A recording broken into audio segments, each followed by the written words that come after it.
Frères et sœurs bien-aimés, depuis son incarnation, le Christ est le bon pasteur.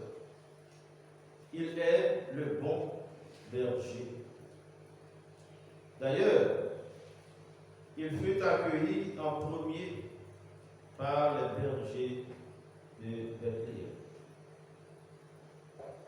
C'est comme le jour de l'ordination presbytérale, les nouveaux prêtres sont toujours accueillis par les anciens prêtres. L'enseigne d'intégration.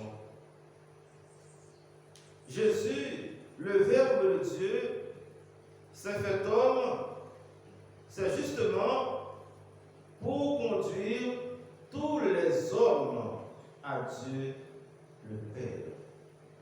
Il est venu nous montrer le chemin qui conduit vers le Père, le chemin du royaume.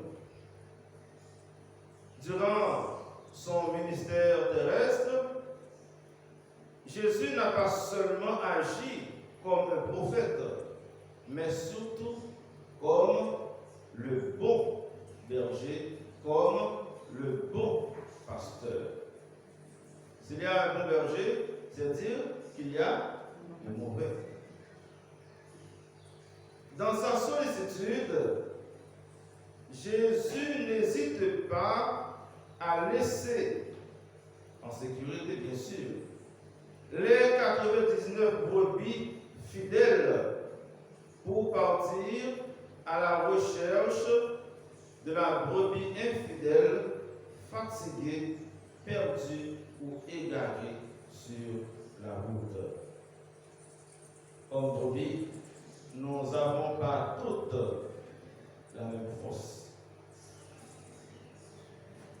Le bon pasteur est celui qui dépose sa vie au bénéfice de ses brebis. Quand il voit arriver le danger, il ne prend pas le martyr. Il est resté pour défendre ses brebis. Dans son enseignement et ses prédications, Jésus ne cherche pas à aveugler ni à dévier les gens de la bonne foi. Au contraire, en sa propre personne, il montre le chemin qui conduit au royaume. Je suis le chemin, la vérité et la vie. Durant toute sa vie, à travers ses gestes, ses dires, ses actions et son langage, Jésus a pu témoigner qu'il est ce bon pasteur pour le peuple de Dieu. Ce peuple qui a été bafoué, abandonné et maltraité par les mauvais bergers. Le prophète Ézéchiel avait bien expliqué cette situation au 33e chapitre de son livre. Ce qui paraît intéressant et même étonnant, c'est que Jésus est le bon pasteur et pour les justes et pour les méchants.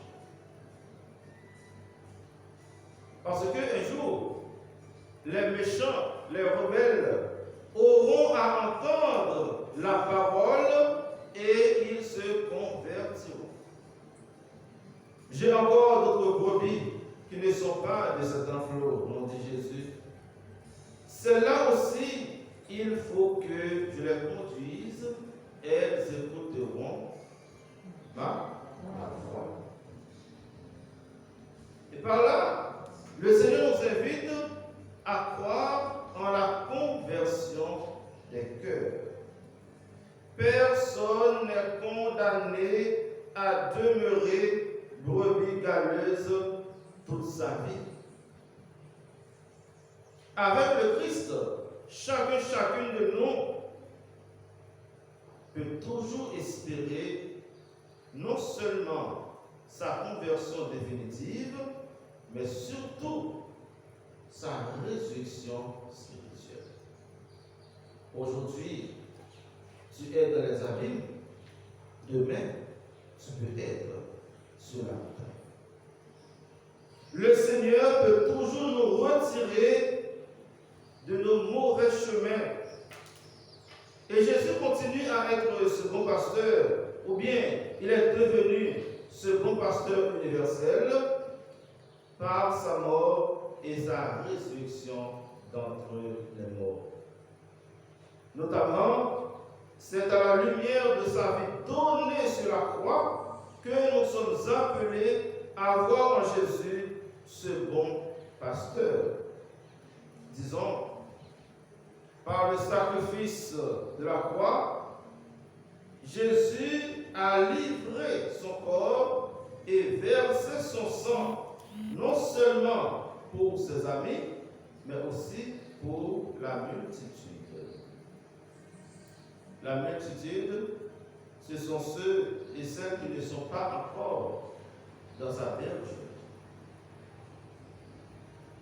Ce qui veut dire que, frères et sœurs bien-aimés, par sa mort et sa résurrection, le Christ a récupéré et les brebis fidèles et les brebis infidèles pour les classer sous l'obéissance d'un seul pasteur.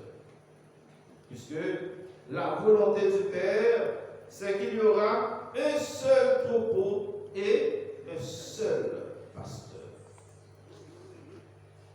Dans sa mort et sa résurrection, tous sont lavés et purifiés par le sang de l'agneau. Apocalypse chapitre 7, versets 13 à 14. Donc, c'est pour nous dire que, pour nous rappeler que le salut c'est un don. Le salut c'est une grâce. En fait, durant son séjour aux enfers, ce qu'on appelle le Sheol, le Seigneur est allé récupérer toutes les brebis qui étaient sous la domination du démon afin de les ramener vers le Père. Jésus nous arrache du pouvoir de l'ennemi. En un mot, par sa mort, Jésus a détruit les enfers en libérant les âmes enchaînées, c'est-à-dire les brebis qui étaient dans l'enclos du démon. Par cette victoire, le Christ est devenu le Seigneur des vivants et des morts. Désormais, il n'y a qu'un seul roi et un seul royaume. Le royaume du diable est effondré à jamais et pour l'éternité. Du nord au sud, de l'est à l'ouest, de l'orient à l'occident, nous formons un seul troupeau, le troupeau de Dieu. Nous sommes devenus un seul peuple. Plus de juifs, plus de païens. Nous sommes devenus un seul peuple, une seule nation dans le Christ. Et nous n'avons qu'une seule voix à écouter. C'est la voix du Christ ressuscité. C'est lui et lui seul qui a donné sa vie pour chacun et chacune de nous. Frères et sœurs bien-aimés, nous devons chercher à intégrer aucune société, aucune secte, aucune religion qui n'a pas le Christ comme fondement. Le Christ nous dit, le voleur ne vient que pour voler, égorger, faire périr.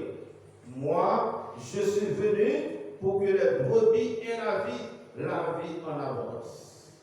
Donc, nous devons faire attention, car il y a des ravisseurs et des voleurs d'âmes.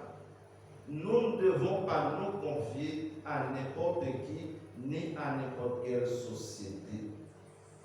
Alors, frères et sœurs bien-aimés, confions-nous corps et âme à l'amour miséricordieux de Dieu. Faisons confiance à Jésus-Christ. Soyons obéissants et obéissantes à sa voix.